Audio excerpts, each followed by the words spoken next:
Assalamualaikum warahmatullahi wabarakatuh. Waalaikumsalam warahmatullahi wabarakatuh. Alhamdulillahirabbil alamin. Wassalatu wassalamu ala asrofil anbiya'i wal mursalin wa ala alihi washabihi ajma'in, amma ba'du. Alhamdulillah, puji syukur kehadirat Allah Subhanahu wa taala yang telah melimpahkan segala nikmatnya kepada kita semua, sehingga pada pagi yang luar biasa ini kita semua bisa berkumpul di sini dalam keadaan sehat walafiat tanpa kurang apapun.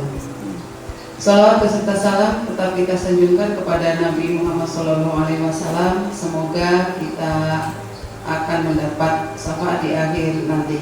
Amin. Yang saya hormati Ibu PLH Kepala Sekolah, Ibu Evi Golida, Bapak dan Ibu Guru SMP Negeri 9 Batam, dan spesial Bapak Ibu CGP Angkatan 8. Pada kesempatan ini, saya sebagai moderator akan menyampaikan susunan acara diseminasi budaya positif yang akan disampaikan oleh 3 CGP yang sudah saya sebutkan tadi, Bapak Dodi Yohanisa, kemudian Ibu Hevi Golida juga, dan Ibu Nelly Hidayati. Adapun susunan acaranya, yang pertama adalah pembukaan, yang kedua adalah sambutan dari PLH Kepala Sekolah, yang ketiga penyampaian materi oleh ketiga CGP, kemudian yang keempat penutup. Marilah acara pada pagi hari ini kita buka dengan membaca bismillah. Semoga acara lancar sampai akhir nanti. Bismillahirrahmanirrahim. Acara selanjutnya sambutan dari PLH Kepala Sekolah yang akan disampaikan oleh Ibu Hevi Golida. Waktu dan tempat silahkan Ibu.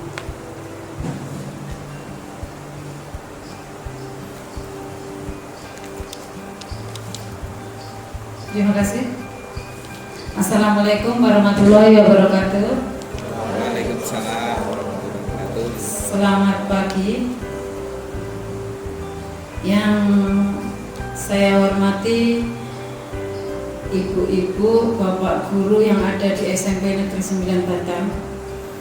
Yang saya hormati bapak ibu guru, calon guru penggerak.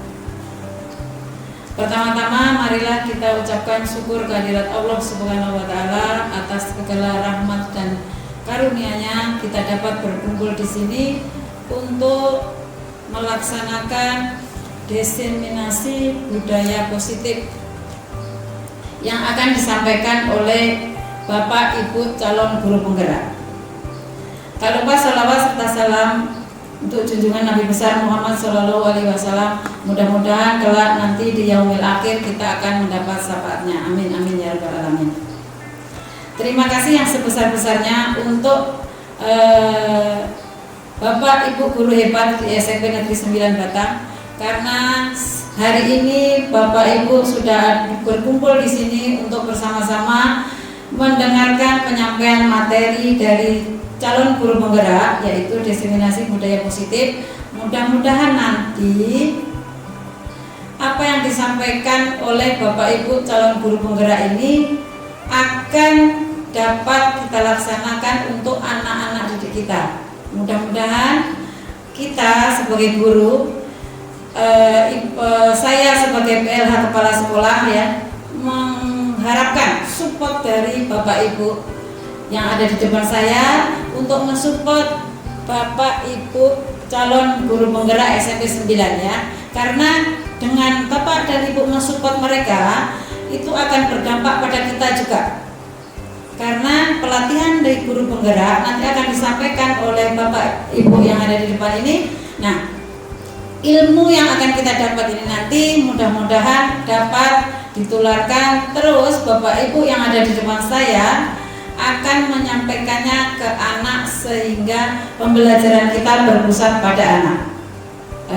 Saya rasa demikian sambutan dari saya. Lebih dan kurang saya mohon maaf. Terima kasih atas supportnya Bapak Ibu Guru Hebat SMP Negeri 9. Wassalamualaikum warahmatullahi wabarakatuh. Selamat pagi. Saya kembalikan ke moderator.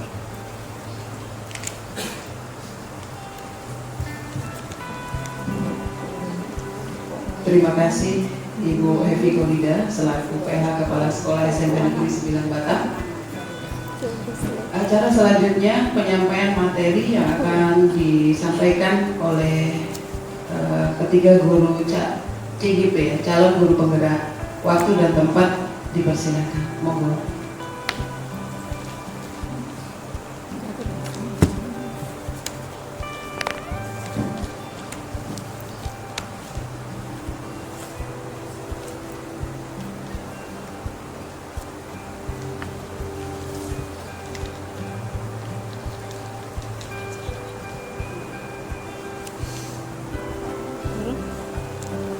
Siap. Balik lagi ya. Ikuti.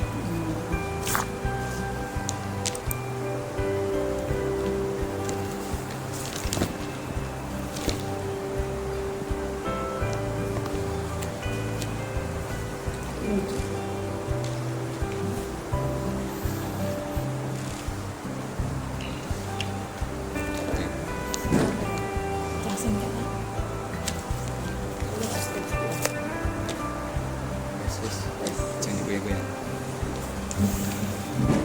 Assalamualaikum warahmatullahi wabarakatuh. Selamat pagi Bapak Ibu yang berbahagia dan hebat. Kayaknya tidak semangat kali ya. Oke, salam dan bahagia. Saya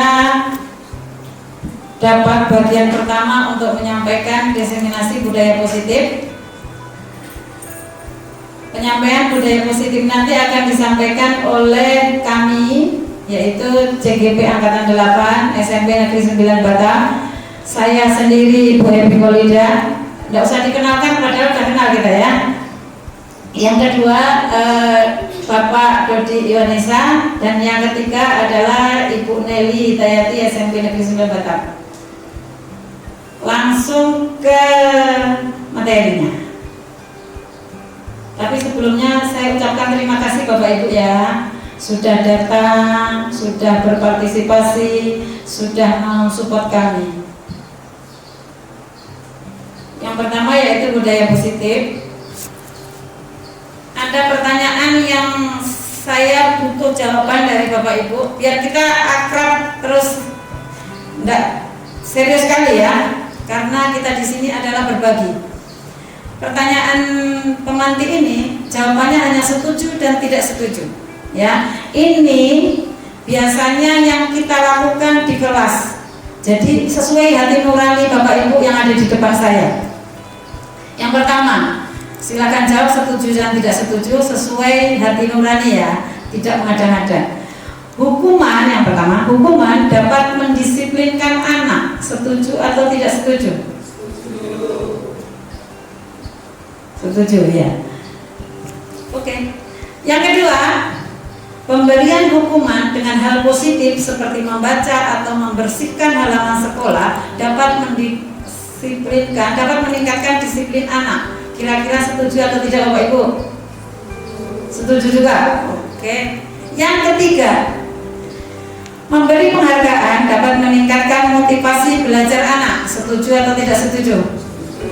Setuju. Bapak Ibu, selama kami pelatihan sebagai guru penggerak dan sebelum pelatihan sebagai guru penggerak, kalau ada pertanyaan yang seperti ini, saya akan berkata setuju. Betul ya Bu Nani? Sebelum kita jadi guru penggerak ya. Setelah kita ikut pelatihan, bagaimana Bu Nani?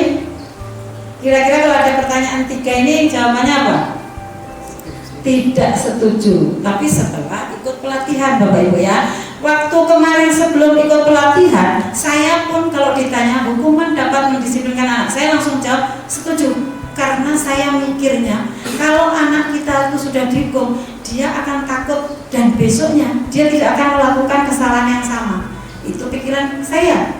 Yang kedua, hukuman, misalkan nih kalau guru agama disuruh sholat duha aja, kita hukum dia sholat duha biar dia kapok. Atau kalau pas pelajaran IPA, saya suruh misalkan bersihkan lab, di sini misalkan saya suruh bersihkan lab, pikiran kita anak itu tidak akan melakukan kesalahan yang seperti kemarin. Terus yang ketiga, memberi penghargaan meningkatkan motivasi belajar anak. Memberi penghargaan, misalkan ini contohnya, kalau dulu ya saya dulu ngasih penghargaan juga sama anak. Siapa yang bisa membuat rantai makanan dan jaring-jaring makanan dengan betul, nah kalau betul nanti ibu kasih permen 2 misalkan. Atau nanti kalau betul kalau betul nilainya ibu tambah 10 misalkan, seperti itu namanya penghargaan. Tapi Bapak Ibu, setelah kami ikut pelatihan sebagai guru penggerak, itu jawabannya tidak setuju ya. Nah, nanti kita akan tahu berikutnya setelah selesai materi. Oke, silakan. Topik yang akan disampaikan hari ini, CGP-nya kan ada 3, saya, Pak Dodi, sama Bu Nelly. Untuk saya adalah yang pertama disiplin positif dan nilai-nilai kebajikan universal. Yang pertama, yang kedua saya teori motivasi, hukuman dan penghargaan serta restitusi. Untuk Pak Dodi nanti yang ketiga yaitu keyakinan kelas dan kebutuhan dasar manusia dan dunia berkualitas. Untuk Ibu Nelly Hidayati nanti yang kelima dan keenam restitusi 5 posisi kontrol, dan yang keenam adalah segitiga restitusi. Yang untuk saya yang pertama yaitu disiplin positif dan nilai-nilai kebajikan universal. Ini adalah perubahan paradigma. Kegiatan yang pertama adalah kepalan tangan ya Bapak Ibu. Ada di slide di belakang saya ini. Saya minta silakan dicontohkan, ada tulisannya di situ. Andaikan ada A dan B, berarti misalkan saya dan Bu Nelly, A dan B, Anda dan teman Anda, sobeklah secari kertas kecil, kemudian tulislah sesuatu yang sangat berharga untuk Anda. Misalkan ini saya sobek kertas, terus saya tulis ya. Misalkan sesuatu yang berharga berarti rahasia ya. Setelah itu saya akan menggenggam kertas tersebut. Nah, teman saya yang B, berarti Bu Nelly ya yang di samping saya, akan mencoba sekuat tenaga dengan berbagai cara untuk memberikan benda tersebut. Berarti saya kan udah menggenggam nih. Nah, Bu Nelly akan meminta saya untuk membuka genggaman tangan saya tadi supaya dia bisa melihat apa yang saya tulis di kertas. Andaikan Bu Nelly ini tidak bisa menyuruh saya membuka, dia akan membujuk, mengancam, menghardik, merayu, menyuap, apa saja agar dapat membuka kepalan tangan saya. Kira-kira selama ini Bapak Ibu lakukan seperti itu ya. Sekarang saya melakukan seperti itu sebelum jadi guru penggerak. Nah, ini apa yang terjadi? Kira-kira saya akan membuka atau tetap mengepalkan tangan? Ya, saya akan membuka atau mengepalkan tangan itu tergantung saya. Kalau saya tetap mengepalkan tangan, berarti saya mengontrol diri saya sendiri ya. Tapi kalau saya buka, mungkin karena saya tidak tahan godaan, karena saya merasa diancam, jadi saya buka supaya Bu Nelly ini merasa udah biar aja lah Bu Nelly itu senang, aku buka aja lah biar dia puas gitu ya. Tapi sebenarnya hati nurani saya tidak akan membuka ya, seperti itu ya.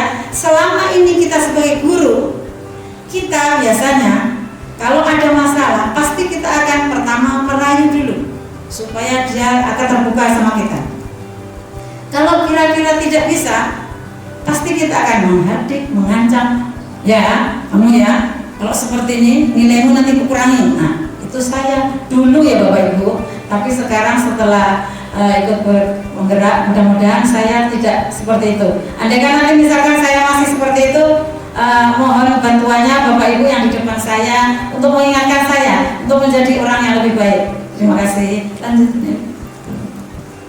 Perubahan paradigma teori kontrol atau teori pilihan atau ilusi kontrol yang tadi yang genggaman tangan tadi ya Bapak Ibu, ilusi guru mengontrol murid. Berarti seolah-olah kita ini sebagai guru itu kita mengontrol murid. Padahal sebenarnya tidak. Kita itu tidak bisa mengontrol murid. Terus ilusi dan yang kedua ilusi bahwa kritik membuat orang merasa bersalah dapat menguatkan karakter. Ini biasanya kita sering lakukan juga. Ya, ayolah berubahlah menjadi orang baik. Misalkan ibu ini ya, saya misalkan ya menjadi orang yang lebih baik. Kamu udah kasihan sama ibu udah capek, ibu udah ngajar. Itu nanti membuat Anda merasa bersalah ya. Terus berikutnya ilusi bahwa setiap penguatan positif, efektif dan bermanfaat. Padahal sebenarnya cuma ilusi ya. Ilusi bahwa orang dewasa memiliki hak untuk memaksa. Biasanya kita ya Bapak Ibu ini ya. Karena kita merasa kita itu dewasa, kita punya kuasa, kita itu suka sekali memaksa murid-murid kita tanpa kita tanya sebenarnya keinginan dia itu apa. Tapi kita maunya kita dulu, kayaknya menunjukkan kekuasaan aja. Oke. Perubahan paradigma stimulus kontrol. Siapa sesungguhnya yang memiliki kontrol? Stimulus responnya yaitu kita mencoba mengubah orang agar berpandangan sama dengan kita. Padahal aslinya ya kita itu harusnya memahami pandangan orang lain tentang dunia. Kita tidak bisa ya pandangan saya dengan pandangan Bu Nelly mau disamakan, tidak bisa karena karakter kita beda. Jadi tidak bisa kita menyamakan pandangan kita dengan anak karena anak dan kita berbeda. Yang kedua, perilaku buruk dilihat sebagai suatu kesalahan. Padahal sebenarnya semua perilaku memiliki tujuan. Ini misalkan contoh gini, anak kita datangnya terlambat, tanpa kita babi-babi langsung kita hukum dia. Padahal kita kan dia terlambat karena apa? Kita tidak ada nanya, kita langsung memvonis, oh Anda bersalah ini, kena ini ya. Padahal sebenarnya semua perilaku memiliki tujuan. Mungkin dia sakit perut ke kamar mandi lama, mungkin orang tuanya sakit, mungkin hujan deras di daerah dia jadi tidak bisa dia berangkat. Banyak ya Bapak Ibu. Yang berikutnya, orang lain bisa mengontrol saya, padahal diri kita yang bisa mengontrol diri saya. Jadi yang mengontrol anak bukan kita, tapi anak itu sendiri. Anak itu mungkin begitu kita kontrol dia mau membuka tangan tadi itu cuma untuk membuat kita bahagia aja, biarlah daripada ribet mendingan buka aja tangannya misalkan gitu ya. Saya bisa mengontrol orang lain, padahal sebenarnya tidak. Orang lain, Anda tidak bisa mengontrol orang lain. Pemaksaan ada pada saat bujukan gagal. Ini sering kita lakukan juga. Kita akan memaksa kalau kita sudah gagal membujuk anak-anak kita. Kira-kira tidak bisa, ancam aja dia, nilai kan, ya. Kebanyakan kita biasanya kalau saya dulu biasanya ngancamnya pakai nilai, tapi mudah-mudahan sekarang enggak. Model berpikir menang kalah, padahal sebenarnya model berpikir itu yang menang-menang ya, tidak ada menang kalah. Kalau zaman dulu kita menang kalah, aku yang berkuasa, Anda yang kalah, tapi kalau sebenarnya menang-menang. Disiplin positif ini ringkasannya secara garis besarnya seperti ini Bapak Ibu. Anda tidak bisa mengontrol orang lain, hanya Anda yang bisa mengontrol diri Anda. Berarti ini seperti yang saya sampaikan tadi, yang mengontrol anak kita adalah anak itu sendiri, bukan kita. Kita tidak bisa mengontrol dia. Terus di situ ada semua perilaku memiliki tujuan seperti yang saya katakan tadi. Di situ ada teori motivasi. Teori motivasi itu ada dua, motivasi ekstrinsik dan motivasi intrinsik. Motivasi ekstrinsik itu berarti yang dari luar ya, karena dia X. Kalau in berarti yang dari dalam dirinya. Kalau ekstrinsik itu untuk menghindari hukuman. Misalkan gini tadi, anak ini kalau ketemu kita misalkan itu salah, untuk menghindari hukuman, karena apa, dia itu malas dengar kita berceramah. Bapak Ibu yang ada di depan saya ini kan biasa, kalau kira-kira muridnya salah, ceramahnya sudah lebih dari ustazah, ya kan? Jadi anak ini mikirnya daripada aku anak hukuman daripada ini Sebenarnya yang seperti itu adalah motivasi ekstrinsik ya, bukan dari dalam dirinya. Dia cuma mau aman saja. Terus yang kedua, untuk mendapatkan imbalan atau yang tadi saya katakan, anak ini berbuat baik cuma karena dia butuh imbalan. Misalkan mau butuh nilai lah, berbaik-baiklah dengan ibu itu. Mau dapat hadiah lah, mau dapat uang. Ibu itu biasanya kalau kita bisa jawab dia ngasih uang, misalkan seperti itu ya. Itu namanya motivasi dari luar. Motivasi dari dalam itu untuk menghargai diri sendiri. Terus nilai-nilai kebajikan universal, keyakinan kelas, itu nanti hasil akhirnya ya. Berikutnya, model berpikir menang-menang dan kolaborasi dan konsensus menciptakan pilihan-pilihan baru. Itu ada nanti 5 posisi kontrol. Posisi kontrol yang pertama adalah penghukum, pembuat rasa bersalah, teman, pemantau, dan manajer. Biasanya kalau kita sebelum saya ikut pelatihan guru penggerak, biasanya posisi kontrol saya adalah penghukum. Kalau ibu bapak tidak percaya, anak yang sudah lulus, berarti kan saya kemarin ngajar di kelas 9 ya. Begitu dia salah, dia lupa mengerjakan PR atau saya suruh dia mengerjakan, dia mulai kemana-mana, pasti saya langsung bilang sini, anak itu sudah sampai hafal. Begitu dia datang ke saya, dia langsung menyerahkan pinggangnya ke saya. Ibu mau yang kiri atau yang kanan? Berarti saya waktu itu posisi saya sebagai penghukum. Terus yang kedua yaitu pembuat rasa bersalah. Berarti sama kayak yang tadi ya. Kalau teman berarti misalkan kita menganggap anak-anak kita adalah teman. Yang berikutnya nanti ada segitiga restitusi, ada 3 menstabilkan identitas, validasi, sama menanyakan keyakinan, dan yang kelima posisi kebutuhan dasar manusia, ada bertahan hidup dan penguasaan, kasih sayang, kesenangan, dan kebebasan. Apakah makna disiplin? Ya, makna disiplin kalau menurut bahasa Latin adalah artinya belajar ya. Makna asal dari kata ini berkonotasi dengan disiplin diri pada murid pada zaman Socrates dan Plato. Disiplin diri membuat orang menggali potensinya menuju sebuah tujuan apa yang dia hargai. Namun pada budaya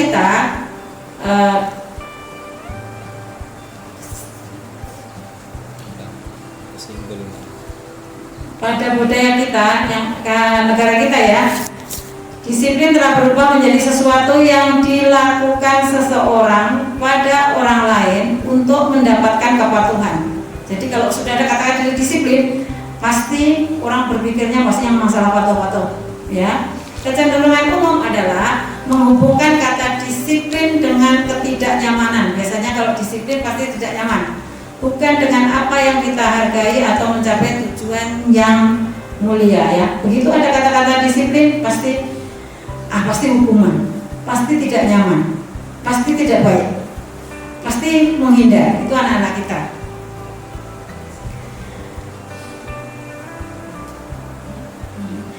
Berikutnya nilai-nilai kebajikan universal. Nilai-nilai kebajikan universal adalah sifat-sifat positif manusia yang merupakan tujuan mulia yang ingin dicapai setiap individu. Nilai-nilai tersebut bersifat universal, berarti sangat luas ya, dan lintas budaya, lintas bahasa, suku, bangsa, agama, latar belakang. Setiap perilaku atau perbuatan memiliki suatu tujuan. Berarti yang sama saya katakan tadi ya Bapak Ibu, setiap perilaku anak itu pasti dia ada tujuannya apa gitu. Misalkan anak itu suka mengganggu kawannya, nggak mungkin dia tidak ada tujuannya, pasti dia ada tujuannya. Mengganggu itu misalkan anak ini ingin diperhatikan, anak ini kurang kasih sayang orang tua, dan begitu seterusnya.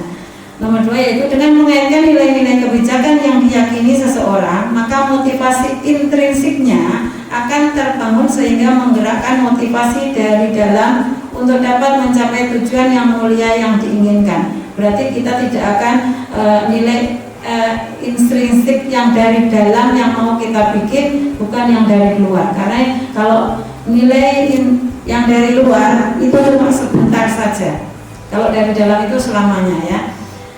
Berikutnya nilai-nilai kebajikan yang akan dicapai oleh setiap anak Indonesia kita kenal dengan profil pelajar Pancasila, yaitu yang pertama beriman, bertakwa kepada Tuhan Yang Maha Esa dan berakhlak mulia. Berarti yang mau kita tanamkan pada anak-anak didik kita itu yang pertama adalah ini Bapak Ibu ya. Yang penting dan yang utama adalah akhlaknya. Allahnya kalau yang Islam, kalau non Muslim berarti Tuhannya ya.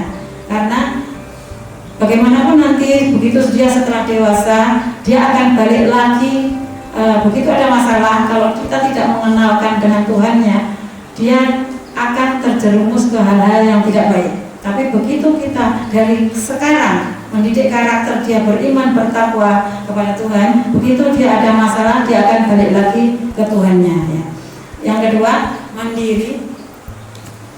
Yang ketiga, bernalar kritis. Yang keempat, berbinekaan global. Yang keempat, gotong royong. Dan yang kelima, kreatif. Itu yang ingin kita capai untuk anak didik kita. Mudah-mudahan nanti anak-anak didik kita bisa memiliki karakter yang seperti ini. Itu yang diinginkan negara kita. Berikutnya adalah teori motivasi, hukuman, penghargaan, dan restitusi. Teori motivasi perilaku manusia, yaitu tadi ada motivasi eksternal, dan yang paling bawah adalah motivasi internal, yaitu semua yang untuk menghindari ketidaknyamanan itu berarti dari luar. Untuk mendapatkan imbalan berarti dari luar. Untuk yang dari dalam itu adalah untuk yang menghargai diri sendiri.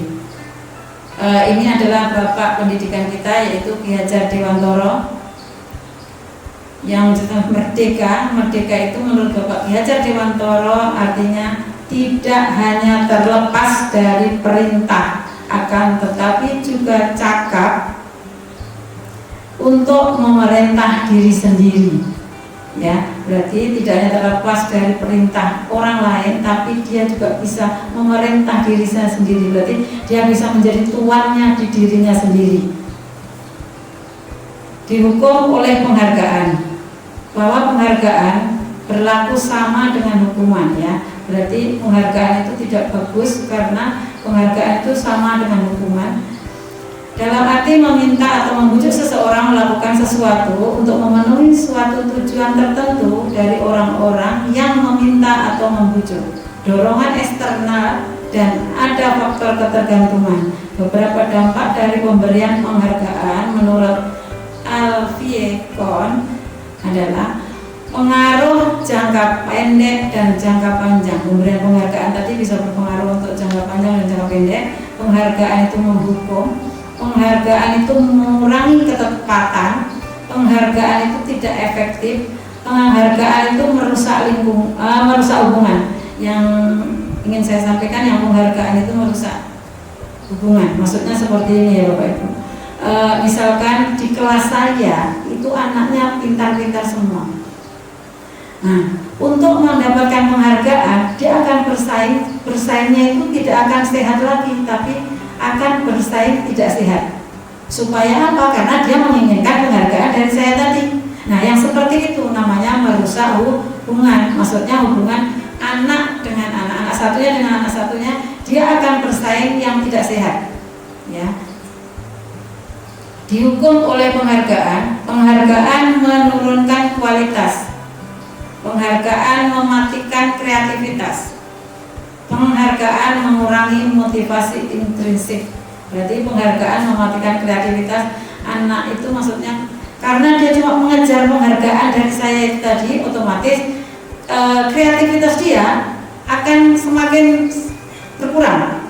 Karena dia cuma mengejar aku harus bagaimana supaya mendapat penghargaan dari ibu itu, gitu ya. Bentuk program kebajikan apresiasi. Dalam memberikan apresiasi atau pengakuan perlu diingat beberapa hal. Beri dukungan secara khusus, beri pengakuan secara pribadi, beri pengakuan kepada semua murid bergantian, beri pengakuan secara konsisten, fokus pada proses. Berarti ini adalah apresiasi yang bisa kita sampaikan ke anak-anak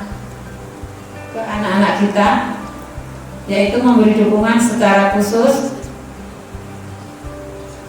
pengakuan secara pribadi atau seluruhnya. Jadi kita tidak bisa kalau memberi penghargaan atau apresiasi itu ke satu orang aja. Jadi nanti menimbulkan iri, menimbulkan rasa tidak enak dengan kawannya ya. Jadi harus bergantian, yang sama, konsisten, khusus, dan fokus pada proses. Contoh pengakuan apresiasi kebijakan yaitu misalkan untuk nilai kebajikan kepedulianmu, saya menghargai situasinya pada saat kamu membantu teman-teman di tugas kelompok. Berarti bagaimana anak itu saling bekerja sama, itu menunjukkan nilai kebajikannya yaitu kepedulian. Ini ada tindakan guru ini untuk membedakan antara hukuman dan konsekuensi Bapak Ibu. Yang pertama, mencatat 100 kali di dalam buku kalimat, saya tidak akan terlambat lagi karena terlambat ke sekolah. Ini kalau kita mikirnya hukuman atau konsekuensi Bapak Ibu. Kalau seperti ini hukuman ya, karena kita menyuruh dia mencatat. Nah kalau seperti ini, yang kedua, lari mengelilingi lapangan basket 2 kali karena terlambat hadir di sekolah. Ini biasanya guru olahraga yang menyuruh atau guru yang piket di depan ya Bapak Ibu. Ini namanya adalah hukuman. Kita cari yang konsekuensi, yaitu membersihkan tumpahan air di meja tulis karena tersenggol pada saat belajar. Berarti ini bukan hukuman, dia membersihkan berarti karena konsekuensi, karena dia yang menumpahkan. Terus yang berikutnya, murid disuruh untuk mengenakan sepatu seharian di sekolah karena tidak mengenakan sepatu hitam. Ini berarti termasuk hukuman. Ini ada jawabannya di bawahnya. Oke Bapak Ibu. Nah, ada hukuman dan ada konsekuensi. Perbedaan hukuman dan konsekuensi satu aja misalnya. Kalau hukuman itu sesuatu yang menyakitkan harus terjadi, itu hukuman. Berarti hukuman itu rasanya tidak ingin kita lakukan karena apa? Karena sesuatu yang menyakitkan harus terjadi. Kalau konsekuensi, sesuatu harus terjadi, sama seperti yang tadi ya Bapak Ibu. Lanjut. Ini ada identitas gagal hukuman, identitas sukses, satu saja. Sesuatu yang menyakitkan harus terjadi, berarti tadi hukuman. Konsekuensinya sesuatu harus terjadi. Nanti di restitusinya yang akan dijelaskan sama Ibu Nelly, restitusi merupakan pilihannya gitu. Begitu seterusnya. Apa itu restitusi? Restitusi adalah proses menciptakan kondisi bagi murid untuk memperbaiki kesalahan mereka sehingga mereka bisa kembali pada kelompok mereka dengan karakter yang lebih kuat. Berarti kita membantu anak itu supaya dia balik ke komunitasnya dengan karakter yang lebih kuat. Restitusi juga merupakan proses kolaborasi yang mengajarkan murid untuk mencari solusi untuk masalah mereka sendiri dan membantu murid berpikir tentang orang seperti apa yang mereka ingin menjadi, yaitu tujuan mulia dia dan bagaimana mereka harus memperlakukan orang lain. Ciri-ciri restitusi yaitu bukan untuk menebus kesalahan namun untuk belajar dari kesalahan, memperbaiki hubungan, tawaran bukan paksaan, restitusi menuntun untuk melihat ke dalam diri, restitusi mencari kebutuhan dasar, restitusi fokus pada solusi, dan restitusi mengembalikan murid yang berbuat salah pada kelompoknya dengan karakter yang kuat. Saya rasa untuk penyampaian saya yang 2 materi ini saya cukupkan sampai di sini. Apabila ada kesalahan saya mohon maaf. Materi berikutnya akan disampaikan oleh Ibu Nelly Tayati. Enggak fokus ternyata saya. Materi berikutnya akan disampaikan oleh Bapak Dodi. Waktu dan tempat saya persilahkan.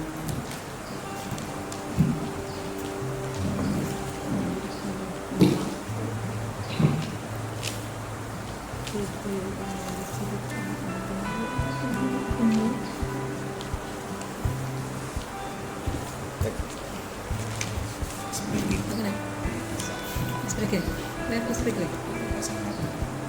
satu. Masih semangat Bapak Ibu?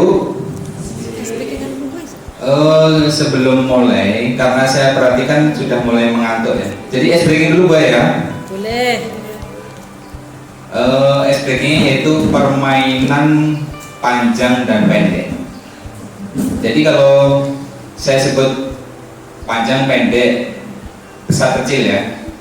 Berarti kalau saya bilang gajah, berarti gajah itu besar, semut itu kecil, kemudian ular itu panjang, cacing itu pendek. Paham ya? Yuk sambil duduk aja nggak apa-apa, tapi tangannya ikut bergerak.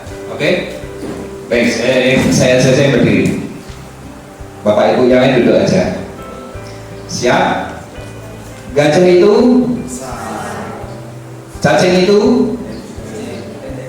cacing itu pendek. Oke, ulang. Gajah itu besar. Semut itu kecil. Ular itu panjang. Cacing itu pendek. Ya, berarti sudah konsentrasi. Nah, sekarang peraturannya Bapak saya balik. Ya. Jadi kalau saya bilang gajah, gajahnya berarti kecil. Kalau saya bilang semut, berarti besar. Begitu juga dengan ular dan cacing dibalik. Ya, ini untuk melatih konsentrasi kita Bapak Ibu ya. Oke, semuanya siap? Semut itu besar. Gajah itu cacing itu ular itu gajah itu cacing itu ular itu. Oke, tepuk tangan untuk kita semua. Berarti sudah konsentrasi. Karena sudah konsentrasi, saya lanjut ke materi berikutnya.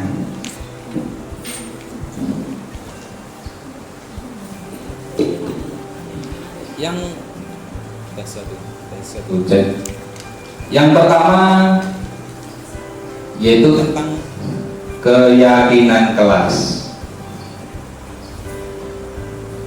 Nah, di sini ada satu pertanyaan. Mengapa tidak peraturan saja? Mengapa harus keyakinan kelas? Nah, di sini pertanyaan yang pertama itu, mengapa kita memiliki peraturan harus menggunakan helm bila mengendarai kendaraan roda 2? Ya. Bapak Ibu coba bayangkan. Kemudian yang kedua, mengapa kita memiliki peraturan 3M? Menggunakan masker, mencuci tangan, dan menjaga jarak 1,5 meter. Nah, yang ketiga, mengapa kita memiliki peraturan harus datang tepat waktu pada saat mengikuti pelatihan? Nah, seperti hari ini tadi datang tepat waktu ya semuanya Bapak Ibu. Nah, di sini berupa peraturan. Nah, untuk mendukung motivasi intrinsik, kembali ke nilai keyakinan lebih menggerakkan seseorang dibandingkan mengikuti serangkaian peraturan ya. Nah, maksudnya di sini adalah kenapa harus keyakinan kelas? Karena kalau keyakinan kelas itu yang bisa merubah diri kita atau orang itu adalah dirinya sendiri ya. Tidak bisa kita merubah seseorang apabila di hatinya tidak ada niatan untuk berubah gitu. Jadi kalau kita buat peraturan itu sifatnya mengikat dan lebih menghukum mereka, dan itu bisa menimbulkan seseorang melanggar peraturan lagi kan, terulang lagi seperti itu. Tapi dengan keyakinan itu dari dalam diri masing-masing seseorang yang dia mau berubah tanpa harus adanya aturan, dia mau berubah seperti itu. Makanya di sini yang kita ambil yaitu keyakinan kelas. Nah, nanti keyakinan kelas ini kita terapkan, Bapak Ibu terapkan di kelas masing-masing. Jadi tanpa peraturan nanti mereka akan mau berubah sendiri gitu, ya. Nah, untuk dari infografis ini, yang pertama ada peraturan kelas ya. Bapak Ibu sebagai wali kelas pasti membuat peraturan-peraturan di kelasnya masing-masing. Dari peraturan kelas ini, Bapak Ibu harus merubah menjadi keyakinan kelas. Kan kalau peraturan kelas itu sifatnya memaksa anak-anak kita. Nah, tapi dengan keyakinan kelas itu akan menimbulkan perubahan pada diri siswa masing-masing. Lebih ke arah ke positif ya. Kalau peraturan kan itu biasanya menghukum kita menyuruh anak wajib mematuhi. Tapi kalau keyakinan kelas ini sifatnya positif. Jadi misalnya keyakinan kelasnya saling menghargai misalnya. Jadi sesama teman meskipun tanpa aturan sudah saling menghargai dengan keyakinan kelas kalian, keyakinan kelas tadi. Dari keyakinan kelas menimbulkan lingkungan yang positif. Ini cakupannya lebih ke lingkungan sekolah ya. Kalau yang peraturan kelasnya di kelas, keyakinan kelas ada di kelas, kemudian lingkungan positif itu ke sekolah. Dan yang terakhir menimbulkan budaya positif pada seluruh warga sekolah kita. Karena sudah menimbulkan atau memunculkan nilai intrinsik pada masing-masing siswa. Oke? Nah, dari dua keyakinan kelas ini, kira-kira mana yang paling tepat? Yang sebelah kiri atau yang kanan? Yang ini atau yang kanan? Yang paling mengarah ke keyakinan kelas?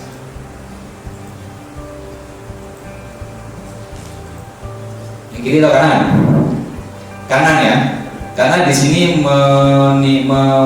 menampilkan yaitu saling menyayangi. Kemudian untuk semangat, ini di sini semangat. Kemudian yang terakhir yaitu peduli dengan teman-teman. Kalau di sini ini masih peraturan, masih mengarah ke peraturan.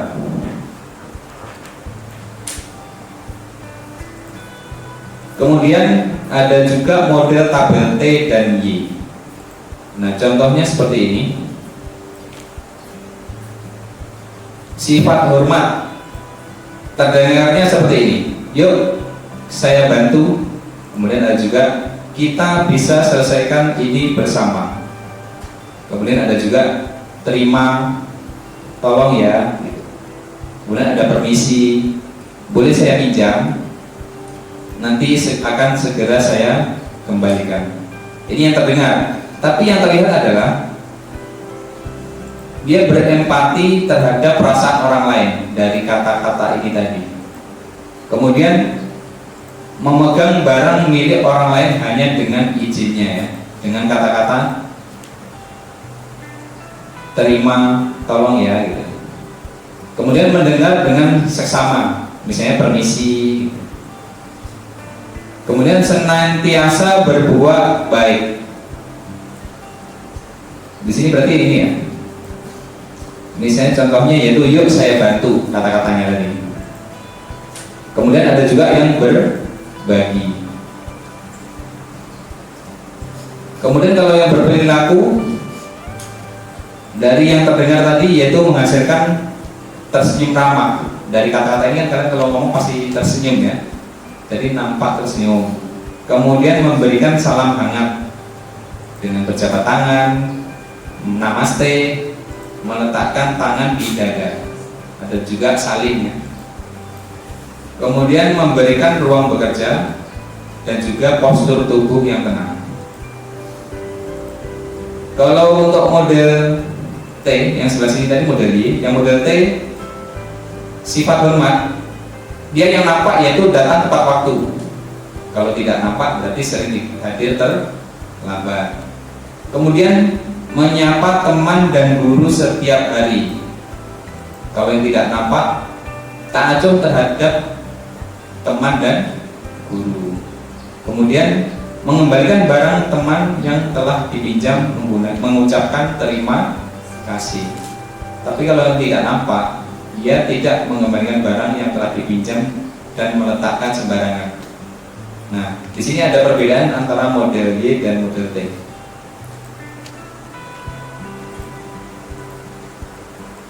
Nah, dari peraturan ini yang sebelah kiri, kira-kira keyakinan kelasnya apa ya? kita coba tebak bersama-sama. Selalu kembalikan buku ke tempatnya. Berarti kegiatan kelasnya apa kira-kira? Mengembalikan buku pada tempatnya. Apa? Tanggung jawab misalnya ya, mungkin tanggung jawab ya. Kemudian dilarang mengganggu orang lain. Menghormati ya. Hadir di sekolah 15 menit sebelum pembelajaran dimulai. Disiplin. Dilarang melakukan kekerasan. Menghargai. Nah, nanti kita coba ya. Dilarang menggunakan narkoba.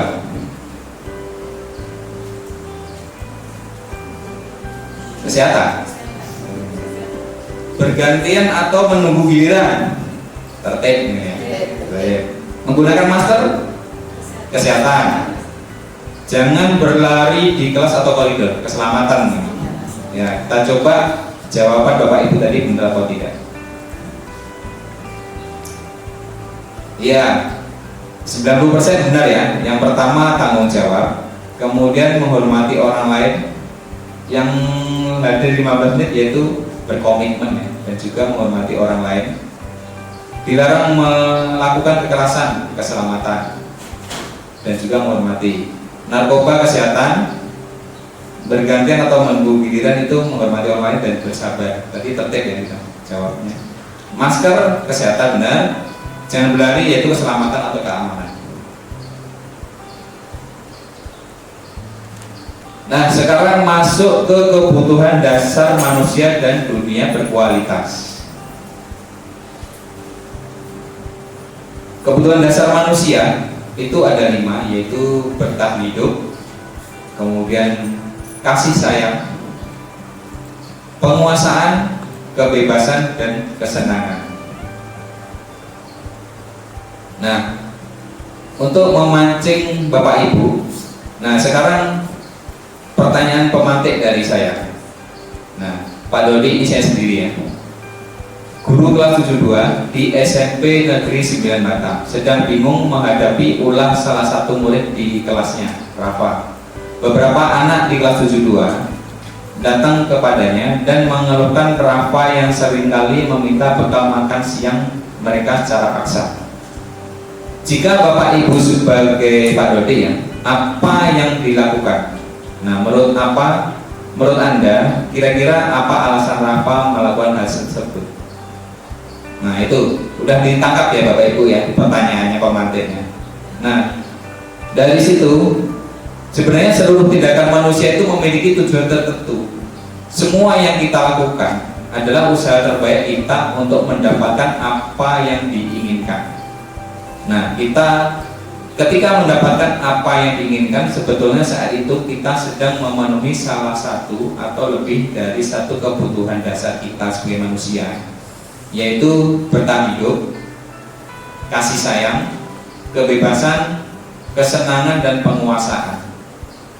Nah, ketika seorang murid melakukan suatu perbuatan yang si Rafa tadi ya, dengan mencuri bekal temannya, hal itu sebenarnya dikarenakan si Rafa tadi gagal memenuhi kebutuhan dasar hidupnya. Nah, untuk lebih jelasnya, mari kita pecahkan satu persatu ya, 5 kebutuhan dasar ini. Jadi 5 kebutuhan dasar ini menurut William Glasser, choice theory yang 5 tadi ya. Nah, yang pertama dari kasus Rafa tadi, kebutuhan berdasar hidup, yaitu kebutuhan yang bersifat fisiologis untuk bertahan hidup, misalnya kesehatan, rumah, dan makan. Misalnya ada gempa bumi, kan orang-orang pasti membutuhkan makanan, baju, ya kan, karena untuk bertahan hidup. Nah, dalam kasus Rafa ini, apabila kita tanya, jawaban Rafa adalah karena lapar dan orang tuanya tidak membawakannya bekal makan siang. Maka yang di kebutuhan dasar yang diinginkan Rafa yaitu untuk bertahan hidup, karena dia merasa lapar, tidak dikasih bekal oleh orang tuanya. Ya. Kemudian yang kedua, rasa kasih sayang. Rasa kasih sayang ini biasanya ingin disukai dan diterima oleh lingkungannya. Mereka juga akrab dengan orang tuanya. Biasanya mereka belajar karena suka pada guru. Karena seperti itu anak-anak ya Bapak Ibu ya. Dia senang masuk kelas karena gurunya ganteng misalnya. Ya, seperti itu. Karena suka dengan gurunya. Kemudian biasanya mereka juga bekerja dalam kelompok. Nah, kalau yang kasus Rafa tadi, misalnya Rafa tadi jawabannya adalah alasan mengambil bekal temannya karena dia merasa senang temannya jadi memperhatikan. Ketika temannya melaporkan tindakannya itu pada guru dan gurunya memberitahu orang tua sehingga orang tua jadi memperhatikan dia, maka kebutuhan dasarnya Rafa itu kasih sayang dan rasa diterima di sini berarti tercapai dia. Jadi diperhatikan dia oleh orang tuanya dan teman-temannya kan seperti itu. Nah, itu kebutuhan yang kedua. Yang ketiga, penguasaan.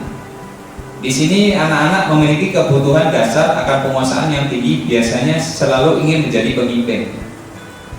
Mereka suka mengamati sebelum mencoba hal baru dan merasa kecewa bila melakukan kesalahan. Biasanya rapi dan sistematik dan selalu ingin mencapai yang terbaik. Mungkin ada di anak-anak Bapak Ibu di kelas seperti anak ini. Nah, di kasus Rafa, apabila dia merasa hebat karena temannya menjadi takut, berarti yang ingin dicapai oleh si Rafa yaitu dia ingin mendapat penguasaan. Merasa hebat apabila dia sudah mampu memimpin temannya, mampu menjadi temannya, misalnya seperti itu si Rafa-nya. Dan yang keempat, kebebasan atau kebutuhan akan pilihan. Di sini anak-anak yang kebutuhan kebebasan, dia menginginkan pilihan, tidak perlu banyak bergerak dan suka mencoba-coba, tidak berpengaruh kepada orang lain dan senang mencoba melakukan hal-hal baru yang menarik. Nah, apabila si Rafa menjawab dia merasa bosan dengan bekal makanan yang dibawakan ibunya dari rumah karena membawakan bekal yang sama ibunya setiap hari. Kalau mengambil punya temannya kan beragam, macam-macam lauknya. Nah, di sini Rafa berarti dia membutuhkan kebebasan dengan mengambil punya teman-temannya tadi. Rasanya kan ada yang temannya ada yang bawa sosis misalnya, ada mie goreng. Sedangkan bekalnya si Rafa sendiri hanya nasi putih dan telur ada setiap hari, kan bosan. Nah, dia butuh kebebasan. Yang kelima yaitu kesenangan, kebutuhan untuk merasa senang. Biasanya anak ini ingin menikmati apa yang dilakukan. Mereka juga biasanya bisa berkonsentrasi tinggi saat mengerjakan hal yang disenangi. Untuk kasus Rafa, apabila jawaban Rafa adalah karena iseng, dan dia menikmati ekspresi wajah teman-temannya yang kesal karena diambil makanannya dan menurut dia ekspresi temannya itu lucu.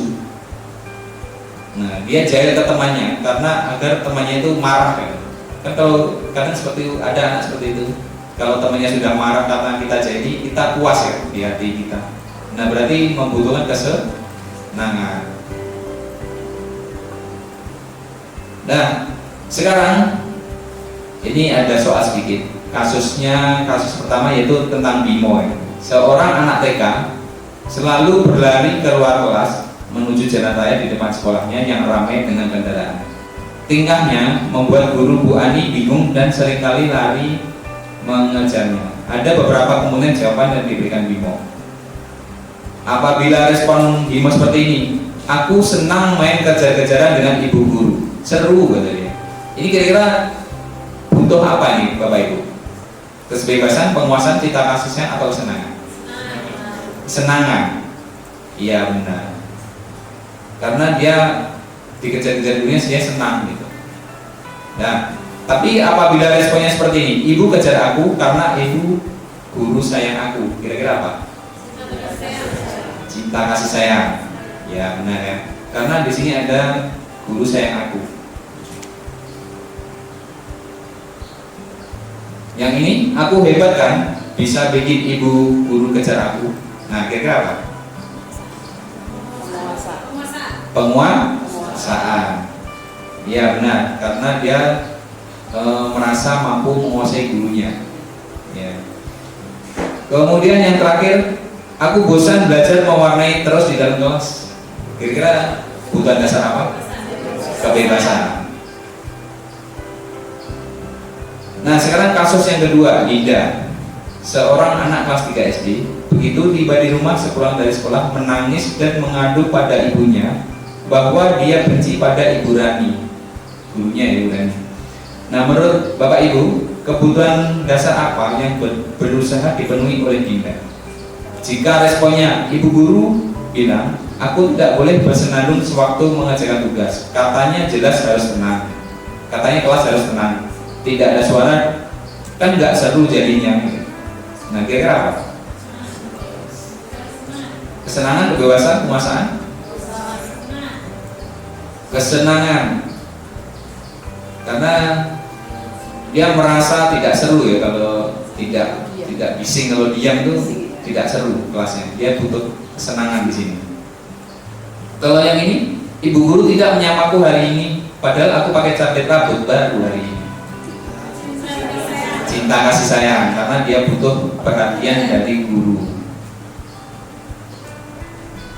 Aku sebel, gambarku tidak rapi, malah Ibu Guru nunjukin ke teman-temanku di kelas. Nah, kira-kira apa? Ayo, apa Bapak Ibu? Penguasaan. Dia sebel karena tidak diakui oleh teman-temannya ya. Tidak diakui oleh bagus. Ya. Yang terakhir, aku bosen, masa belajarnya cuma gitu-gitu aja, dengerin Ibu Guru aja. Apa? Ya, kebebasan. Karena anak itu merasa jenuh. Belajarnya masa nulis terus atau materi terus, tidak ada permainannya, tidak ada speakingnya. Dan sekarang kasus yang ketiga. Tahun ini Dimas genap berusia 17 tahun. Ia senang sekali ketika ayahnya mulai mengajarkan cara menyetir mobil. Setiap akhir pekan, ia berlatih menyetir. Ia terlihat senang sekali berlatih sampai akhirnya ia bisa menyetir mobil dengan baik dan lancar. Ketika ibunya bertanya pada Dimas, apa yang membuat dia ingin bisa menyetir mobil? Ketika Dimas adalah seperti ini, kebutuhan apa yang ingin dipenuhi Dimasnya? Menyetir mobil itu seru gitu ya? Iya, kesenangan. Kemudian kalau ini, biar bisa jalan-jalan naik mobil sama teman-temanku. Cinta kasih sayang, karena dia butuh perhatian dari teman-temannya, ya, cinta kasih sayang. Kemudian ini, aku merasa bangga dan keren. Penguasaan. Nah, yang terakhir, aku senang bisa pergi ke tempat-tempat yang aku suka. Kesenangan. Kan senang karena dia bisa jalan-jalan ke tempat yang ingin dituju. Nah, paham Bapak Ibu ya? Jadi nanti apabila di kelas Bapak Ibu menemukan kasus anak jahil, misalnya dia suka mencuri bekal temennya atau yang kasus yang lain, jangan langsung dihukum, jangan langsung dimarahi, Bapak Ibu marahi. Tapi tanya dulu kebutuhan dasarnya apa sih yang diperlukan anak ini. Jadi Bapak Ibu bisa menyelesaikan kasus anak itu tanpa harus menghukum anaknya gitu. Ya. Nah, sekarang masuk ke dunia berkualitas. Mungkin kalau dunia berkualitas ini seperti mimpi ya. Dalam angan-angan kita sebagai manusia kan pasti ada dunia yang kita ingin capai, yang ingin kita miliki. Nah, dunia berkualitas adalah tempat khusus dalam pikiran Anda, tempat Anda menyimpan gambaran representasi dari semua yang Anda inginkan. Bisa berisi orang-orang atau hal-hal dan apa saja yang terbaik dalam hidup Anda dan membuat Anda merasa bahagia dan terpenuhi kebutuhan dasar Anda. Pasti ada seperti itu Bapak Ibu ya. Misalnya Bapak Ibu ingin jadi orang kaya, kan pasti bayangin punya mobil banyak, punya rumah besar, istri 3 atau seperti itu Bapak Ibu. Itu kan dunia menurut Bapak Ibu masing-masing. Begitu juga dengan murid kita. Murid kita itu juga memiliki gambaran dunia berkualitasnya masing-masing. Nah, tentunya kita sebagai guru ingin memasukkan hal-hal yang bermakna dan nilai-nilai kebajikan yang hakiki ke dalam dunia berkualitas mereka. Ya. Bila guru membangun interaksi yang memberdayakan dan memerdekakan murid, maka murid akan meletakkan dirinya sendiri sebagai individu yang positif dalam dunia berkualitas karena mereka menghargai nilai-nilai kebajikan. Bapak Ibu masih ingat nilai kebajikan kita apa aja yang 6 profil Pancasila tadi? Beriman dan bertakwa, ya kan?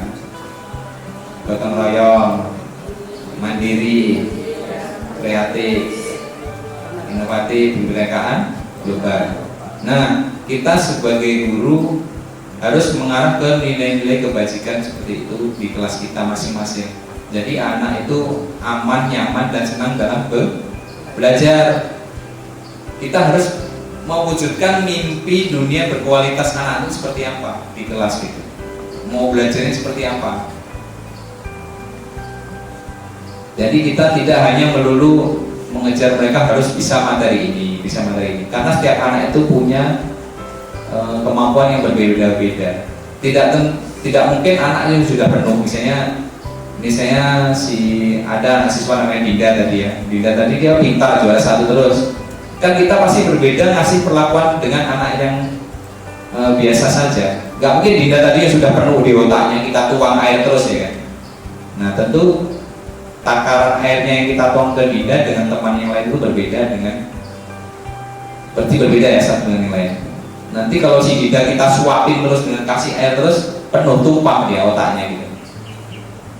Kita bisa manfaatkan Dinda untuk mengajari teman yang lain yang belum bisa tadi, ya. Nah, setelah mempelajari dunia berkualitas, ini mungkin untuk Bapak Ibu refleksi ya, atau merenungkan dalam batin Bapak Ibu. Nah, sehubungan dengan dunia berkualitas, kira-kira yang sudah Bapak Ibu lakukan selama ini itu kira-kira di luar atau di dalam dunia berkualitas? Masih di luar rasa ya. Rata-rata kita masih menggunakan kurikulum yang 13 itu masih kita suka-suka kita itu, tidak memenuhi kebutuhan muridnya. Kita masih di luar dari dunia berkualitas siswa. Kemudian sebagai guru, bagaimana Anda menggunakan informasi tentang kegiatan dunia berkualitas yang dilakukan oleh murid-murid di sekolah dalam proses pembentukan budaya positif? Nah, nanti mungkin dari materi ini Bapak Ibu bisa menentukan ke siswanya bagaimana membentuk budaya positif ke mereka. Apa yang Bapak Ibu lakukan seperti itu untuk menuju ke dunia berkualitas anak-anak. Keinginan anak-anak itu kita turuti. Kita guru hanya menuntut saja. Ya, saya rasa cukup sekian materi dari saya. Selanjutnya materi berikutnya akan disampaikan oleh Ibu Nelly Hidayati. Bu Nelly siap?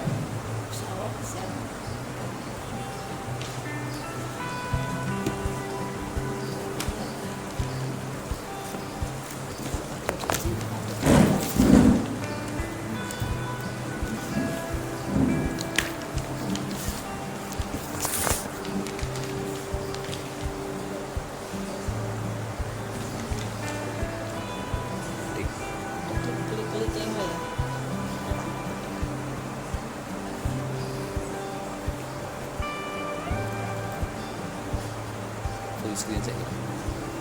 Full screen. Nah, Mas.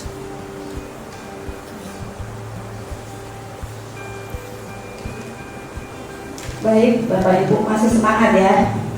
Masih. Baru 2 materi ya.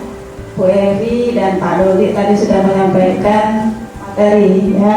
Ada 4 materi yang tadi yang sudah disampaikan. Berarti sekarang giliran saya pada pembelajaran 5 dan 6, yaitu saya berdiri saja di depan ya Bapak Ibu ya, biar agak santai. Tapi dari tadi duduk saja, ya. Oke. Pembelajaran 5 yaitu seperti yang Bu Evi sampaikan tadi tentang restitusi, khususnya 5 posisi kontrol. Nah, tentang restitusi tadi sudah disampaikan pengertiannya oleh Bu Evi, ya, bahwa ini sedikit mengulang ya, Bapak Ibu, biar sedikit lebih ingat dan paham. Restitusi adalah proses menciptakan kondisi bagi murid untuk memperbaiki kesalahan mereka, sehingga mereka bisa kembali pada kelompok mereka dengan karakter yang lebih kuat. Ini menurut Gosen. Nah, sama dengan yang disampaikan Bu Evi tadi ya, bahwa restitusi juga merupakan proses kolaboratif yang mengajarkan murid untuk mencari solusi, mencari alternatif penyelesaian masalah dari masalah mereka, dan membantu murid berpikir tentang orang seperti apa yang ingin mereka inginkan dan bagaimana mereka harus memperlakukan orang lain. Inilah yang akan kita pelajari selanjutnya tentang restitusi, bagaimana mencari solusi dari masalah yang murid alami sendiri, ya. Baik, untuk 5 posisi kontrol ini, nah sebelumnya ini ada 2 kasus, ya. Yang pertama, Tessa dan Hana dipanggil masuk ke ruangan Ibu Dewi, Kepala Sekolah SMA Makmur. Ibu Dewi baru saja mendapatkan pengaduan dari Ibunda Tissa bahwa Hana menggunakan kata-kata kasar dan merendah-rendahkan Tissa di media sosial. Ya, mungkin Bapak Ibu pernah mengalami atau murid Bapak Ibu pernah mengalami kasus seperti ini, ya. Kemudian kasus yang kedua, Anto jarang sekali hadir di pembelajaran jarak jauh, ya. Mungkin ini pas kasus ini terjadi pada saat COVID 1 tahun 2 tahun yang lalu ya Bapak Ibu ya. Anto jarang sekali hadir di pembelajaran jarak jauh, dan pada saat hadir pun Anto seringkali menggunakan kata-kata kasar di kolom chat dengan mengejek teman-temannya. Hal ini sudah sangat mengganggu, dan beberapa orang tua murid yang mengikuti pembelajaran daring mengeluhkan tentang perilaku Anto di pembelajaran jarak jauh tersebut. Kira-kira pernah nggak Bapak Ibu menemui kasus seperti ini pada saat pembelajaran jarak jauh kemarin? Pernah ya? Ya. Nah sekarang pertanyaannya, sebagai seorang guru, penerapan disiplin apakah yang akan Bapak Ibu lakukan untuk kasus Hana dan kasus Anto? Ini ada 2 kasus yang berbeda. Kira-kira untuk kasus yang pertama, penerapan disiplin apakah yang Bapak Ibu akan lakukan atau terapkan untuk menyelesaikan permasalahan yang pertama? Kalau dibiarkan saja tidak mungkin ya Bapak Ibu ya. Oke, langkah pertama apa biasanya? Langsung menghukum. Ya, biasanya pertama-tama kita panggil terlebih dahulu ya. Siapa yang kita panggil? Tentunya anak bermasalah kita panggil. Biasanya dipanggilnya di mana Bapak Ibu? Kita ajak kemana? Ke ruang PAPK ya. Kita selesaikan masalahnya. Demikian juga dengan Anto ya. Tidak cukup dengan memanggil anaknya atau muridnya, kemudian Bapak Ibu mungkin membutuhkan kehadiran orang tua ya, sehingga permasalahannya bisa diselesaikan ya. Nah, dalam menyelesaikan permasalahan di sini ini terkait dengan 5 posisi kontrol. Melalui serangkaian riset dan berdasarkan pada teori kontrol Dr. William Gleason. Gosen berkesimpulan ada 5 posisi kontrol yang diterapkan seorang guru, orang tua ataupun atasan. Ini boleh diterapkan oleh kita sebagai guru, orang tua, dan juga atasan, pimpinan dalam melakukan kontrol. 5 posisi kontrol tersebut adalah yang pertama penghukum, yang kedua membuat rasa bersalah, yang ketiga teman, yang keempat pemantau, dan yang terakhir adalah manajer. Nah, berikutnya kita akan kupas, kita akan bahas satu persatu, ya. Berikutnya, posisi yang pertama adalah penghukum. Nah, seorang penghukum biasanya menggunakan hukuman fisik maupun verbal. Ya, kalau tidak fisik berarti verbal atau kata-kata yang membuat seseorang atau anak murid itu merasa dihukum. Ya. Nah, contoh kata-kata yang dikeluarkan oleh seorang penghukum: patuhi aturan saya, atau awas, kamu selalu saja salah. Ini berupa verbal, ya. Kemudian terlambat lagi, pasti terlambat lagi, selalu datang terlambat, kapan bisa datang tepat waktu. Nah, ini adalah kata-kata yang keluar dari seorang yang memposisikan dirinya sebagai penghukum. Nah, sekarang tanyakan pada diri kita sebagai seorang pendidik, bagaimana perasaan murid bila guru berbicara seperti itu pada saat muridnya datang terlambat? Ya, jadi seolah kita memposisikan diri kita sebagai murid. Baik, kira-kira Bapak Ibu ada yang mau berpendapat? Bagaimana? Perasaan murid bagaimana? Takut, ya. Kemudian ada rasa marah, ya. Nah, sekarang coba kita lihat hasilnya bagaimana. Next, hasilnya kemungkinan murid akan marah dan mendendam atau bersifat agresif. Mungkin juga pernah kita temui, ya. Bisa jadi sesudah kembali duduk, murid tersebut akan mencoret-coret bukunya atau meja tulisnya sebagai bentuk rasa marahnya atau rasa kesal terhadap guru tersebut, ya. Atau lebih buruk lagi, sepulang sekolah murid melihat motor atau mobil bapak ibu gurunya dan akan menggores kendaraan tersebut dengan apapun itu, ya. Kemungkinan ini bisa terjadi. Nah, jika bapak ibu memposisikan sebagai penghukum, inilah hasilnya, ya. Baik, kemudian yang kedua, membuat merasa bersalah. Pada posisi ini biasanya guru akan bersuara lembut, ya.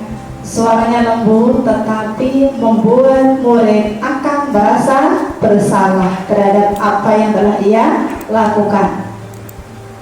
Biasanya kata-kata yang keluar seperti, ibu sangat kecewa sekali dengan kamu. Suaranya lembut. Berapa kali bapak harus memberitahu kamu, ya? Gimana coba kalau orang tua kamu tahu kamu berbuat begini? Biasanya kata-kata lembut seperti ini dan model yang kata-kata keluar seperti ini akan mengundang rasa bersalah dari seorang murid. Nah, bagaimana perasaan murid bila ditegur dengan cara seperti ini? Kira-kira bagaimana? Pasti dia akan merasa bersalah, ya. Kita lihat hasilnya. Selanjutnya, hasilnya murid akan merasa bersalah, tentu bersalah karena telah mengecewakan bapak ibu gurunya, orang tuanya, atau bahkan temannya, sehingga murid merasa menjadi orang yang gagal. Iya, saya salah, menyalahkan diri sendiri. Dan ini harus kita hindari sebagai bapak ibu, ya, sebagai pendidik. Nah, berikutnya posisi yang ketiga. Berikutnya, next, berikutnya posisi sebagai teman. Nah, pada posisi ini guru tidak akan menyakiti murid, ya. Dia memposisikan dirinya sebagai teman, bersikap ramah, ya. Ada candaannya, ada senda guraunya, ya. Namun, ya, ada hal negatif, ya. Sisi positifnya tadi, ya, timbul keakraban, hubungan yang baik, hubungan yang positif antara guru dengan murid. Namun sisi negatifnya adalah guru akan menggunakan seperti ini, teman pada buku, kalau sih teman pada guru bisa negatif, ya. Artinya murid itu akan mengandalkan guru tersebut, ya, akan mengandalkan guru tersebut. Contohnya seperti ini, kata-kata yang keluar, ayo bantulah demi bapak ya, ayo ingat tidak bantuan bapak selama ini. Ya sudah, kali ini tidak apa-apa, nanti ibu bantu bereskan, ya. Seolah kan dia dibela, ya, dia posisinya sebagai teman. Nah, bagaimana perasaan murid dengan sikap guru seperti ini? Kira-kira bagaimana? Senang nggak murid? Senang. Nah, namun apa yang terjadi? Kita lihat hasilnya, ya. Murid akan merasa senang dan akrab dengan guru. Inilah dampak positifnya. Namun di sisi negatif, murid menjadi tergantung pada guru tersebut. Dia selalunya menanyakan guru tersebut, di mana ya bapak itu ya, di mana ibu itu ya, karena dia merasa nyaman dengan guru tersebut, ya. Ini tentu posisi sebagai teman. Kemudian berikutnya, yang keempat adalah posisi sebagai pemantau. Pemantau itu berarti mengawasi, ya. Kita sebagai guru, pendidik mengawasi perilaku murid-murid kita. Ya, pada saat kita mengawasi, kita bertanggung jawab atas perilaku orang-orang yang kita awasi tersebut. Bagaimana kata-kata yang keluar dari guru yang memposisikan diri sebagai pemantau. Nah, seperti ini. Peraturannya apa? Ya, dia menghubungkan pada peraturan atau konsekuensi, ya, peraturan dan konsekuensi. Tadi sudah kita pelajari, ya, Bapak Ibu, ya, dengan Pak Dodi, ya, Pak Dodi atau Bu Evi tadi.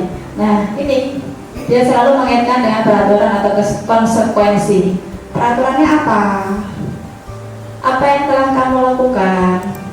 Sanksi atau konsekuensinya apa? Seperti itu, ya. Adi, tahukah kamu jam berapa kita memulai? Tahu Pak? Kamu terlambat 15 menit. Apakah kamu sudah mengerti konsekuensi yang harus dilakukan bila terlambat? Paham Pak? Ya. Jadi murid diingatkan dengan konsekuensi yang akan dijalani, yang akan diterima. Nah, bagaimana perasaan murid diperlakukan seperti ini?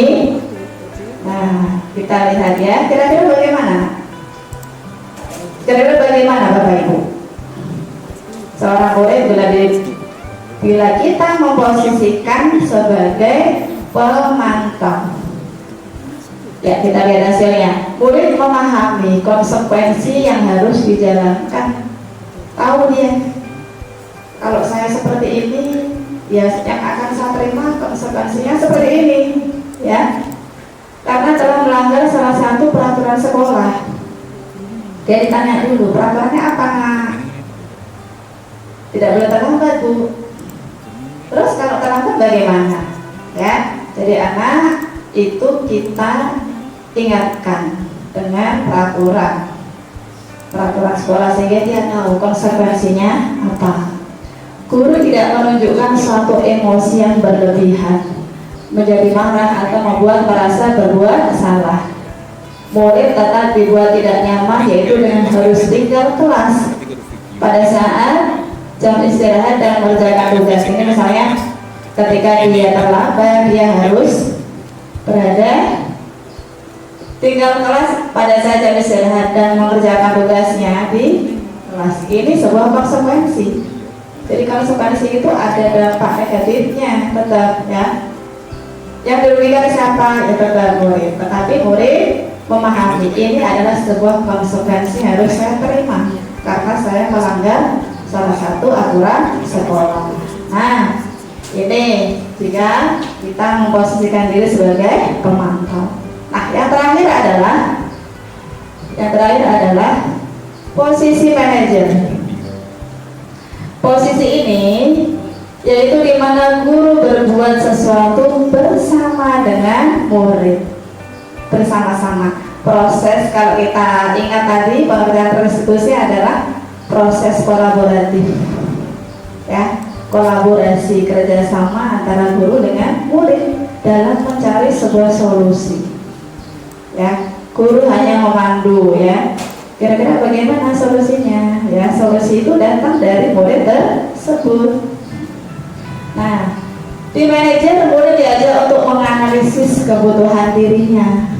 Karena tadi sudah disampaikan oleh Pak Dodi tentang 5 kebutuhan dasar manusia. Jadi seseorang murid bertindak melakukan sesuatu tindakan itu pasti ada kebutuhan dasar yang akan dia penuhi. Nah, oke, yang tadi Bu Adis. Ya. Di sini penekanan bukan pada kemampuan membuat konsekuensi, namun dapat berkolaborasi dengan murid bagaimana memperbaiki kesalahan yang ada. Ya, di posisi manajer ini ada kolaborasi murid dengan guru, bagaimana memperbaiki kesalahan yang ada. Nah, bagaimana kata-kata yang keluar? Biasanya apa yang kita yakini kembali kepada keyakinan kelas atau keyakinan sekolah. Jika kamu meyakininya, apakah kamu bersedia memperbaikinya? Ya, apa rencana kamu untuk memperbaiki hal ini? Guru bertanya, murid mencari sendiri. Ya, rencana saya apa ya? Disampaikan. Saya akan begini. Itulah solusi. Dia mencari solusi terhadap masalah yang telah dia perbuat, ya, tentunya dengan kolaborasi tadi antara guru dengan murid. Oke, hasilnya bagaimana ketika seorang guru memposisikan sebagai manajer? Oke, hasilnya adalah ini contoh ya. Ini contoh. Pada posisi manajer maka suara guru sebaiknya tulus, ya, tidak perlu marah, tidak perlu meninggikan suara seperti pada posisi penghukum, tidak perlu menunjuk-nunjuk jari. Ya, Bapak Ibu, selama ini kita refleksi nanti ya, bagaimana kita selama ini menghadapi masalah murid. Kalau selama ini memposisikan sebagai penghukum, setelah menerima materi ini, mari kita perbaiki sama-sama. Kira-kira baik tidak posisi penghukum itu, ya, baik untuk anak atau murid tersebut, dampaknya bagaimana, ya. Kemudian fokus ada pada murid, bukan untuk membahagiakan guru atau orang tua. Murid sudah mengetahui adanya suatu masalah dan sesuatu perlu terjadi. Bila guru mengambil posisi pemantau, guru akan melihat apa konsekuensinya dan apa peraturannya. Namun pada posisi manajer, guru akan mengembalikan tanggung jawab pada murid. Ya, dengan cara apa? Dengan cara tadi mencari jalan keluar dari permasalahannya. Tentunya dengan bimbingan guru.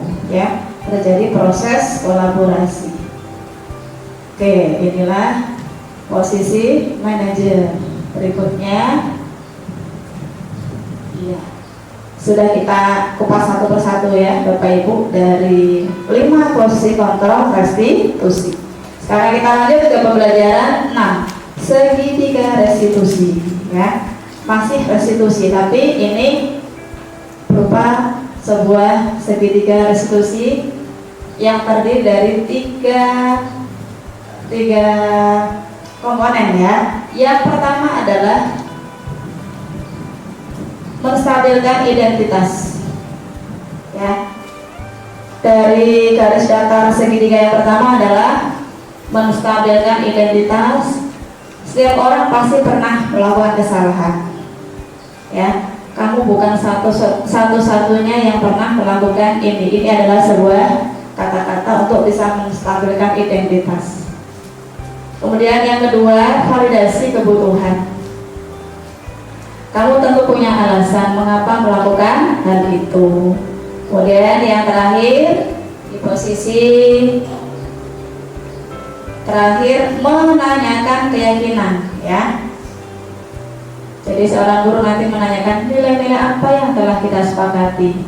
Kamu ingin menjadi orang yang seperti apa? Inilah bagian dari segitiga restitusi. Jadi ada 3. Yang pertama, menstabilkan identitas, kemudian validasi kebutuhan, dan menanyakan keyakinan. Oke, baik. Kita kupas lagi dari yang pertama, menstabilkan identitas. Ini tujuannya apa? Kenapa perlu distabilkan identitasnya? Untuk membuat anak yang merasa gagal karena berbuat salah menjadi positif terhadap dirinya. Tentunya ketika anak berbuat salah atau membuat sebuah permasalahan, ada rasa bersalah, ya. Nah, gunanya menstabilkan identitas ini adalah untuk membuat anak yang merasa gagal karena berbuat salah menjadi positif terhadap dirinya, sehingga tidak terus-menerus berada dalam keterpurukan, menyalahkan diri sendiri terus, ya. Nih, dalam posisi ini guru berkata, ya, berbuat salah itu hal yang manusiawi, ya. Kita stabilkan identitasnya. Tidak ada manusia yang sempurna, ya. Ini umum, ya. Tidak ada manusia yang sempurna. Bapak Ibu juga pernah berbuat salah. Terus kita pasti bisa menyelesaikan permasalahan ini dan berikutnya. Ada di tampilan layar beberapa dialog atau kata-kata yang bisa kita sampaikan ketika kita menerapkan segitiga restitusi pada komponen menstabilkan identitas. Kemudian yang kedua, validasi kebutuhan, ya. Hal ini dilakukan untuk membantu murid mengenali basic need atau namanya kebutuhan dasar yang ingin dipenuhinya ketika melakukan kesalahan tersebut, ya. Contohnya adalah kamu bisa saja kan melakukan yang lebih buruk, tapi kamu tidak melakukannya, kan? Kamu pasti punya alasan mengapa kamu melakukannya. Nah, alasannya ini pasti untuk memenuhi kebutuhan dasar manusia. Mungkin karena kebebasan, atau mungkin karena kurang kasih sayang, ya, atau mungkin kepuasan, penguasaan, dan sebagainya. Ini kita memvalidasi kebutuhan murid ketika dia melakukan kesalahan tersebut. Nah, kemudian berikutnya, yang ketiga, menanyakan keyakinan. Anak melihat kesalahannya dihubungkan dengan norma sosial dan nilai-nilai yang mendasari manusia berinteraksi dengan orang lain. Ya, kita hubungkan dengan norma sosial. Kira-kira atau tidak? Ya. Nah, dalam posisi ini guru berkata, apa nilai yang kita percaya di kelas atau di sekolah kita? Ya, nilai apa yang telah kita sepakati? Pasti nanti anak menjawab. Kalau kita pernah membuat keyakinan di kelas, ya, ada anak berkelahi, nilai-nilai keyakinan apa yang telah kita sepakati di kelas berkaitan dengan permasalahan ini? Saling menghargai, Bu. Makanya untuk membuat keyakinan kelas tidak usah terlalu banyak, ya, poin-poinnya, karena biar mudah diingat. 5 sampai 6, ya, jadi mudah diingat oleh murid. Kemudian apa yang kamu rasakan ketika kamu melakukan itu? Kamu menjadi orang yang apa, ya? Kita ajak murid untuk bisa meyakini nilai-nilai yang sudah diyakini bersama. Tentunya yang diyakini nilai-nilai ya baik, nilai kebajikan. Ya. Nah, itulah segitiga restitusi dari yang pertama menstabilkan identitas, kemudian memvalidasi kebutuhan, dan terakhir adalah merayakan keyakinan. Oke, berikutnya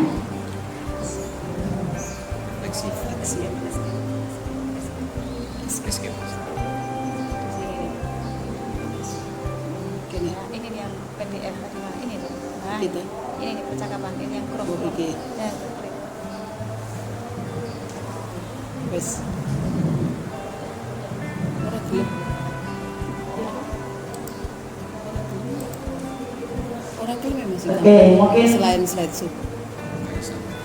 itu saja yang bisa saya sampaikan berhubungan dengan materi restitusi. Ya Bapak Ibu, mudah-mudahan kita semua bisa menerapkan posisi kontrol sebagai manajer. Dari kalimat posisi kontrol tadi, kalau posisi sebagai penghukum dan pembuat merasa bersalah itu akan menciptakan identitas gagal pada boleh. Kemudian untuk posisi kontrol teman pemantau itu akan memberikan dampak yang positif, namun ada sisi negatifnya seperti tadi yang sudah saya sampaikan. Nah, yang terakhir posisi ideal yang bisa kita terapkan dalam menghadapi permasalahan murid, yaitu sebagai manajer dengan tadi melalui segitiga restitusi. Yang pertama, stabilkan identitas. Semua orang pernah berbuat salah.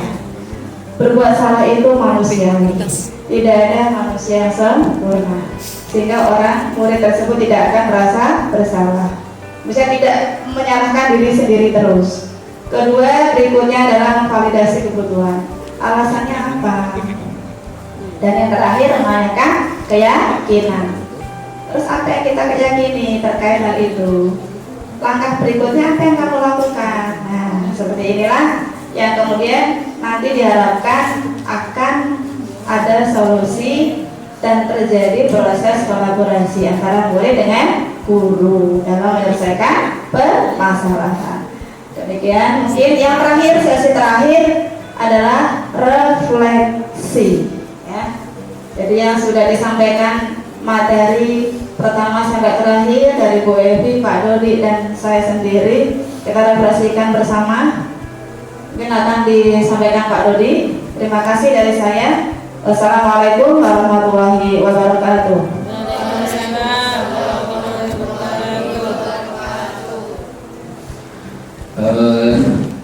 Saya sudah kirimkan ke link grup sekolah Mentimeter. Silakan Bapak Ibu kerjakan soal nomor 1.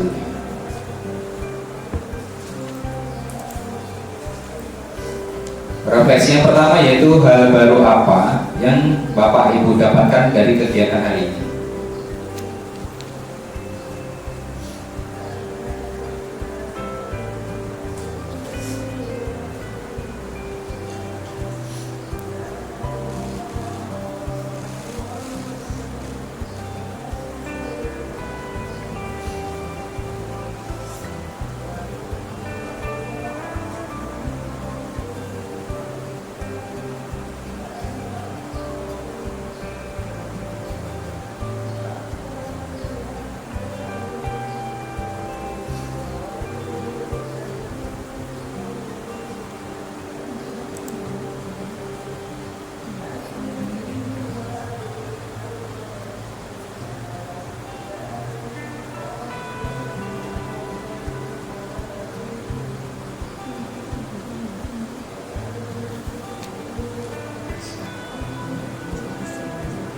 Bisa Bapak Ibu ya, linknya di ya, silakan Bapak Ibu dikerjakan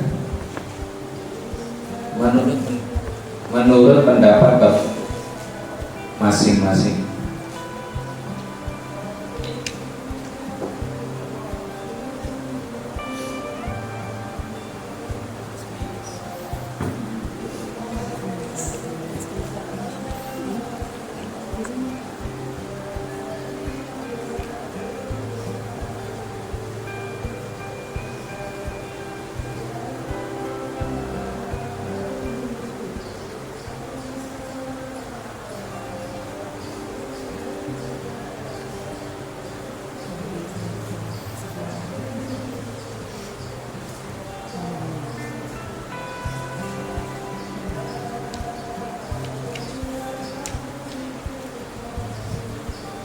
baru satu yang isi, yaitu pelajaran menyikapi anak.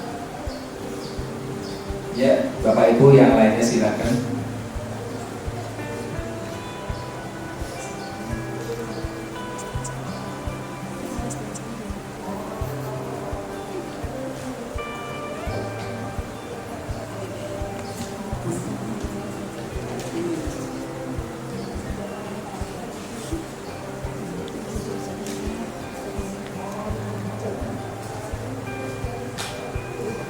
Nah, ada lagi yang masuk pentingnya budaya positif, kemudian ada juga keyakinan kelas,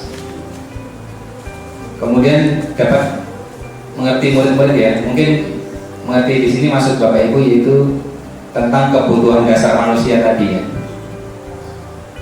Baik, cukup. Silahkan ke refleksi soal berikutnya nomor 2. Bagaimana perasaan Bapak Ibu setelah mengikuti kegiatan hari ini?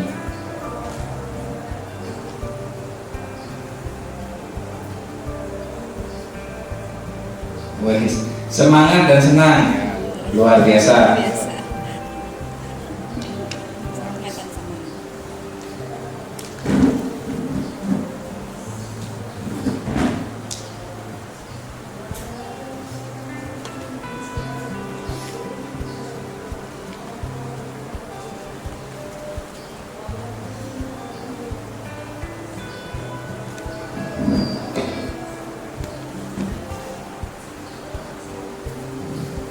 Kemudian ada yang senang, bersemangat, biasa saja. Senang dan bahagia, excited, sangat senang, seru.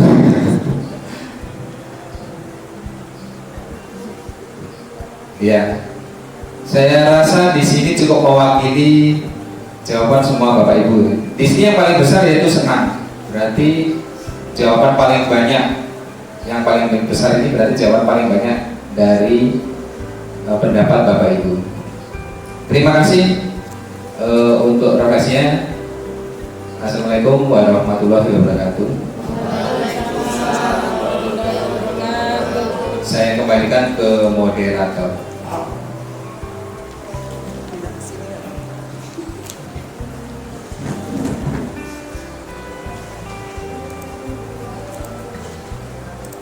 Alhamdulillah Bapak Ibu, sungguh luar biasa yang sudah disampaikan Bapak Ibu tadi dari CGP. Semoga bisa kita implementasikan dalam proses pembelajaran kita di kelas. Harapannya seperti itu. Sangat banyak pengetahuan yang sudah disampaikan tadi. Harapan saya selaku moderator sekali lagi, ya mudah-mudahan apa yang sudah kita dapat pada kesempatan ini bisa kita bawa atau bisa kita terapkan untuk tentang budaya positif, kemudian keyakinan kelas, dan peran kita sebagai guru di dalam kelas itu akan menjadi apa? Akan menjadi penghukumkah, pemantau kah? Seperti yang sudah disampaikan pada bagian terakhir tadi. Dan yang paling keren, kita itu supaya bisa menjadi seorang manajer, ya. Jadi kita bisa mengerti apa kebutuhan siswa-siswi kita. Demikian dari saya. Alhamdulillah acara sudah berjalan dengan sesuai yang kita inginkan. Mungkin masih ada yang disampaikan untuk Ibu Leni, Bu Esti, Pak Dodi. Bapak Ibu yang saya hormati, demikian rangkaian acara sudah kita lalui bersama. Alhamdulillah berjalan dengan lancar. Marilah kita tutup acara pada kesempatan ini, pada pagi sampai siang ini, dengan membaca Alhamdulillah. Dan Alhamdulillahirrahmanirrahim. Selaku moderator, apabila ada kurang lebihnya, saya mohon maaf yang sebesar-besarnya. Saya akhiri. Wassalamualaikum warahmatullahi wabarakatuh. Terima kasih. Selamat siang.